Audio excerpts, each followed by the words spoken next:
Ministri për Komunitetet dhe Kthim në mandatin teknik dhe antari i kësaj mbledhje të Kuvendit të Kosovës Nenad Rashić u zgjodh nën kryetari i Kuvendit nga radhët e komunitetit serb pasi asnjë nga 9 antarët e listës serbe nuk morën numrin e mjaftueshëm të votave. Kryetari i Kuvendit Dimal Basha me pas thirrri listën serbe të propozoj një kandidat të ri, duke thënë se ka edhe një deputet nga komuniteti serb dhe Igor Simić u përgjigj se kandidati për nënkryetar duhet të propozohet nga shumica atyre deputetëve dhe se çdo gjë tjetër do të ishte shkelje e kushtetutës. Basha më pas vet propozoi që Nenad Rashić të zgjidhet nënkryetar, i cili mori 71 vota, 9 deputet nga lista serbe votuan kundër dhe 24 deputet abstenuan. Në një fjalim të shkurt para gazetarëve, Rashić falenderoi kolegët e tij deputet në të dy gjuhën serbe dhe shqipe. Drejtori i Zyrës për Kosovë dhe Metohi Petar Petković deklaroi se zgjedhja Nenad Rashićit është plotësisht e palishme dhe në kundërshtim me të gjitha aktet e Prishtinës. Ai vend i takon listës serbe dhe dhunimi i vendimeve dhe rregulloreve ligjore nga Kurti arriti kulmin, theksoi Petković. Ai në një paraqitje i ftuar në ditarin e mëngjesit të Radio Televizionit të Serbisë vlerësoi se vendimi i Komisionit Qendror Zgjedhor për të mos akredituar asnjë media në gjuhën serbe për raportimin e zgjedhjeve lokale është skandaloz por jo i habitshëm, sepse është në përputhje me gjithçka që Albin Kurti dhe autoritetet e Kosovës po i bëjnë serbëve në Kosovë, por gjithashtu tregon se Kurti ka frikë seriozisht nga fitoria e listës serbe të dielën, tha Petković. Pas zgjedhjes së Nenad Rashićit si nënkryetar të Kuvendit të Kosovës, deputetët e listës serbe ju drejtuan publikut dhe Igor Simić njoftoi se lista serbe do të apelojë kundër këtij vendimi. Sot ata shkelin të drejtat e popullit serb, nesër do t'i shkelin edhe të drejtat e popullit shqiptar nëse nuk mendoni si Kurti. Duhet ta dini se ajo që është kundër kushtetuesës dhe vendimit të gjykatës kushtetuese, kështu që ata që mbështeten Rashićin nuk kanë asgjë për të thënë për sundimin e ligjit, tha Simić.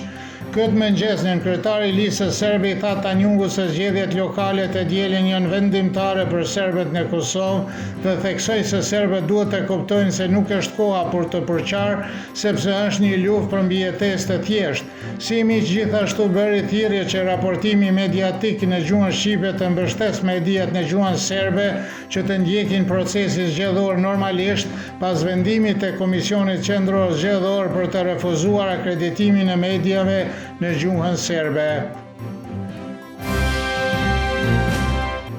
Misioni i OSBE-s në Kosovë shprehu zhgënjimin e thellë për vendimin e disa antarëve të Komisionit Qendror të Zgjedhjeve për të abstenuar ose për të votuar kundër kërkesës për akreditimin për zgjedhjet e ardhshme lokale të paraqitura nga mediat në gjuhën serbe.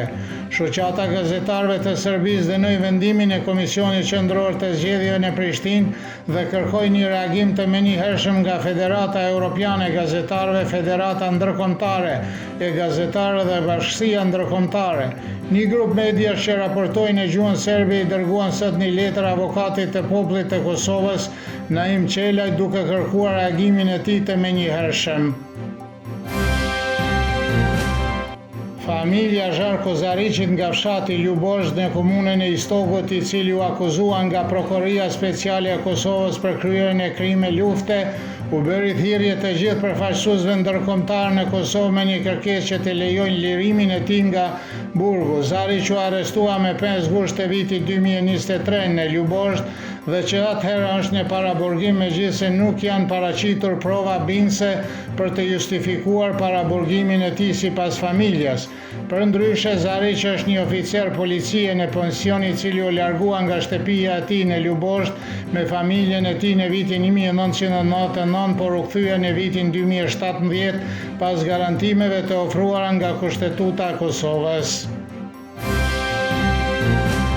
Para prindërve dhe vizitorëve të shumë në uborrin e shkollës fillore në Leposavić, fëmijët e grupeve të mesme të larta dhe parashkollore të qedhës Nasha Rados përgatitën një magji të vërtet ngjyrash lojrash dhe të qeshura, si pjesë e kremtimit të javës së fëmijëve të moshuarit u kujtuan të pranishme me recitime të rëndësishme të festës, ndërsa fëmijët e veshur me kostume të ndryshme treguan imagjinatën, kreativitetin dhe shpirtin e tyre të gëzuar. Drejtoresha Qerdhe Zorica Jovanović kujtoi se java fëmijëve festohet çdo tetor dhe se ajo ka një rëndësi të veçantë sepse synon të nxjerrë në pa të drejtat dhe nevojat e çdo fëmije. Moti nesër do të jetë mesetërisht i vranët, gjatë fundjavës do të jetë pareshje në Verridhës, shi i lehtë dhe i mundur në rajonet jugore dhe qendrore, me erë të lehtë dhe të fortë veriperëndimore. Temperatura e mëngjesit do të sillet nga 7 deri në 13, kurse ajo maksimale ditore nga 15 deri në 20 gradë Celsius.